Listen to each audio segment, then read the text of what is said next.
के साजी निभाजी प्यारी साज संगत जी, प्यार और सत्कार से कहना धन निरंकार जी। सबसे पहले सतगुरु माता जी, निरंकारी राजपिता जी, निरंकार दातार साज संगत माँ का दासी कोटिन कोटिन बार शुक्राना करती है, जिनकी अपार कृपा से दासी को आशीर्वाद लेने का ये अवसर मिल रहा है। इसी तरह आप जी अपना आशीर्वाद देते रहना और इसी तरह हम सेवा सिमरन सत्संग मिल बैठकर करते रहें, गुरु का यश गाते रहें, गुरु की चर्चा करते रहें, इस निरंकार का गुणगान करते रहें जो सतगुरु ने हमें यह निरंकार दिखाया है। इस निरंकार के हर पल दर्शन करें, इसका एहसास मन में बनाए रखें। हर श्वास में हो सिमरन तेरा, यूं बीत जाए जीवन मेरा। साध संगत जी कहते हैं, महाराष्ट्र के संत तुकाराम जी के गुण मानवता के लिए प्रेरणा देने वाले हैं। संत तुकाराम जी जो कुछ भी कमाते थे उसे जरूरतमंदों में बांट देते थे। ऐसे ही कारणों से उनकी धर्म पत्नी उनसे बहुत नाराज थी। वह अपने पति को निकम्मा कहकर संबोधित करती और हमेशा कड़वे वचन बोला करती थी। एक दिन तो संत ने हद ही कर दी, घर में जो थोड़ा बहुत था उसे भी गरीबों में बांट दिया। अब भूखे मरने की नौबत थी।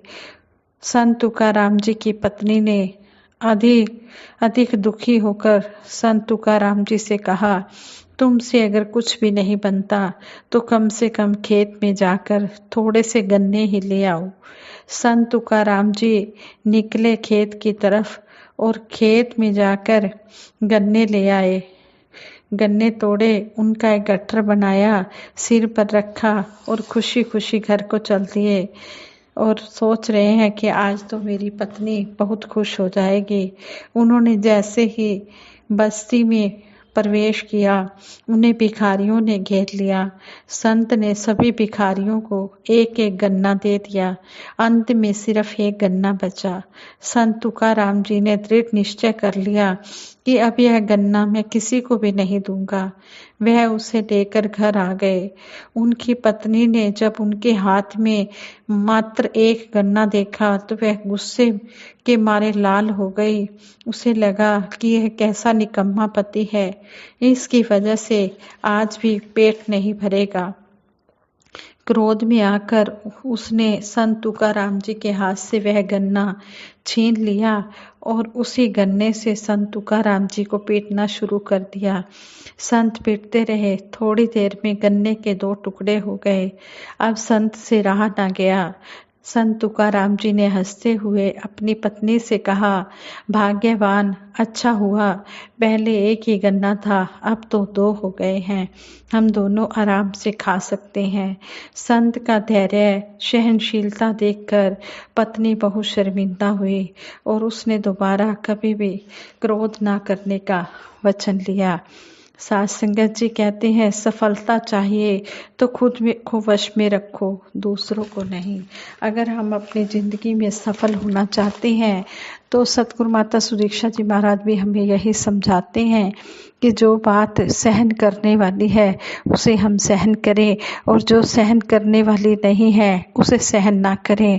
जिस तरह सतगुरु माता जी ने हमें वो कांच का एग्जाम्पल भी दिया कि किसी के पैर में कांच लग जाता है तो वह उस कांच के टुकड़े को निकलवाता नहीं है, निकालता नहीं है और दिखाता है सबको कि देखो मेरे अंदर कितनी सहन शक्ति है, मैं इस दुख को किस तरह सहन कर रहा हूँ।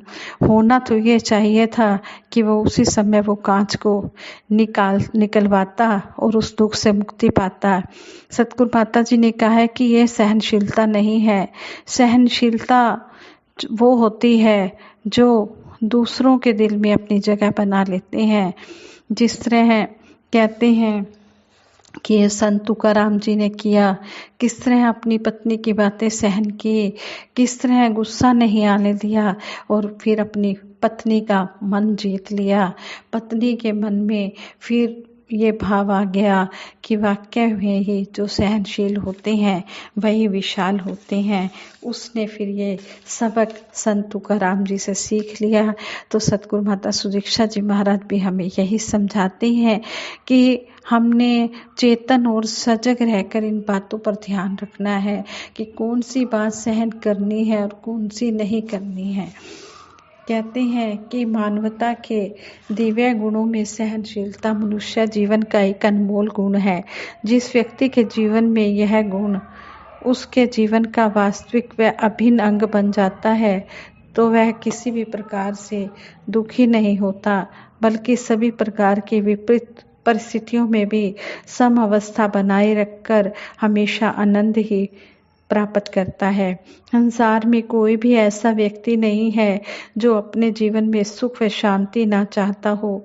ऐसी अवस्था प्राप्त करने के लिए उसके अपने अच्छे कर्म ही सहायक होते हैं। अच्छे कर्मों को धारण करने के लिए मनुष्य को सबसे पहले इस सत्य यानी निरंकार प्रभु की पहचान करनी जरूरी है। जब सतगुरु की असीम कृपा से निरंकार प्रभु की पहचान से सेल्फ रियलाइजेशन हो जाती है, आत्म अनुभूति हो जाती है, तो गुरसिक का जीवन सतगुणों से भर जाता है। आगे चलकर व्यवहार में सहनशीलता भरा जीवन लगातार बनाए रखना मानव की अपनी ही मनोवृत्ति पर निर्भर करता है। किसी भी बात को सहन करने के लिए आदमी के मनोबल का शक्तिशाली होना बहुत जरूरी है और ऐसा तभी संभव होगा जब उसका ध्यान इस सर्वशक्तिमान ईश्वर की तरफ होगा। जीवन में सहनशीलता अपनाने के अनेकों लाभ होते हैं। यहाँ एक छोटा सा उदाहरण इस बात को दिखाएगा कि किसी समय थोड़ी सी सहनशीलता अपनाने पर बड़ी से बड़ी परेशानी से बचा जा सकता है। इसके विपरीत इसे ना अपनाने पर कितनी बड़ी मुसीबत पैदा हो सकती है। मान लीजिए कि हम बस में यात्रा कर रहे हैं, ड्राइवर ने किसी को बचाने के लिए अचानक ब्रेक लगा दी। इसके कारण सभी खड़े हुए यात्री एक दूसरे के ऊपर जा गिरे। आगे से एक यात्री ने बहुत गुस्से में कहा, क्या अंधे हो गए हो, दिखाई नहीं देता।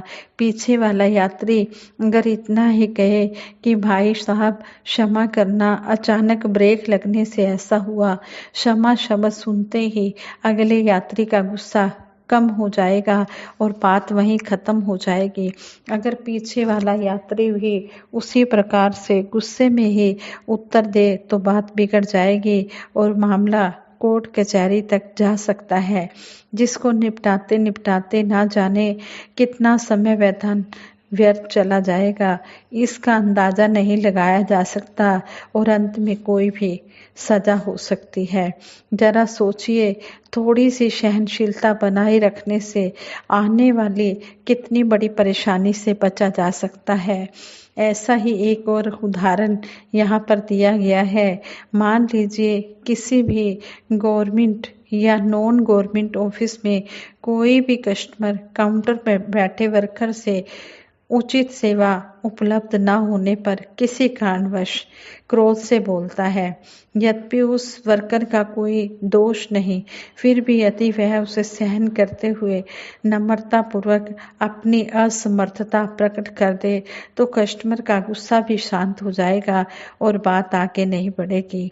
इसके विपरीत अगर गुस्से का उत्तर गुस्से से ही देता है तो कस्टमर उसकी कंप्लेंट कर सकता है और संबंधित विभाग अपने वर्कर के विरुद्ध कार्रवाई भी कर सकता है। सहनशीलता का अनमोल गुण वास्तव में सतगुरु की असीम कृपा द्वारा ही होता है।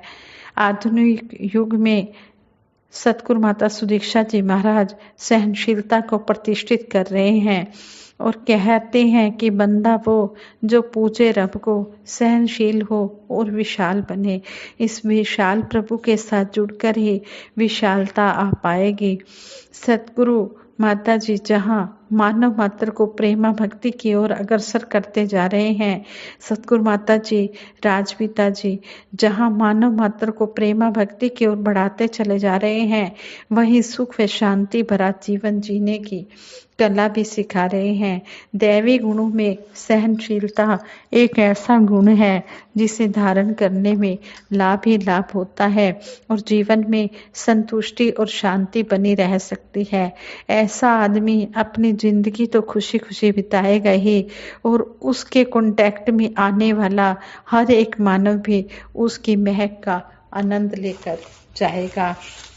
इस तरह सतगुरु हमें समझा रहे हैं कि जो विशाल होते हैं, जो नम्र भाव में रहते हैं, वो सब कुछ पा जाते हैं।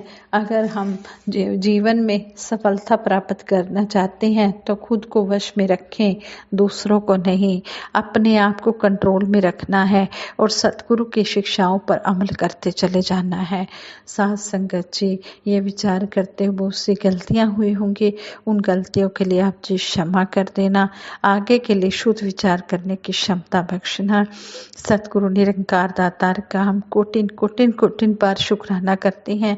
इन्हीं की अपार कृपा से हमारा यह जीवन का सफर आनंद में बीत रहा है। सतगुरु की कृपा से ही हमें खाने पीने पहनने रहने को मिल रहा है। सतगुरु निरंकार दातार का हम कोटिन बार शुक्राना करते हैं। इन्हीं की कृपा से ही हम चल फिर उठ बैठ सो जा खा पी रहे हैं।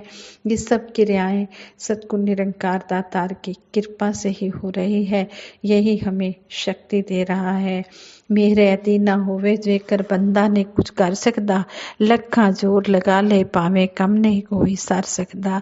कहते हैं कि सतगुरु की मेहर से ही सारे काम होते हैं, अपने करने से कुछ भी नहीं होता। सतगुरु ही बल बख्शता है। जब हम सतगुरु के चरणों में जुट जाते हैं तो सतगुरु निरंकार दातार हर पल हमारी रक्षा करता है।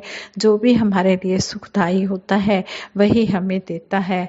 हम इसके भाने में रहें और हर पल यही अरदास करें कि हे दातार सच्चे पातशाह, जो भी हमारे लिए सुखदायी हो सो ही देना। हम कुछ नहीं जानते हमारे लिए क्या अच्छा है क्या बुरा है, आप जी हमसे बेहतर जानते हैं। हम तो आप जी के बच्चे हैं, भले हैं बुरे हैं खोटे हैं खरे हैं, जैसे भी हैं आप जी के हैं। अपने चरणों से लगा के रखना। साथ संगत जी प्रेम से कहना, धन निरंकार जी।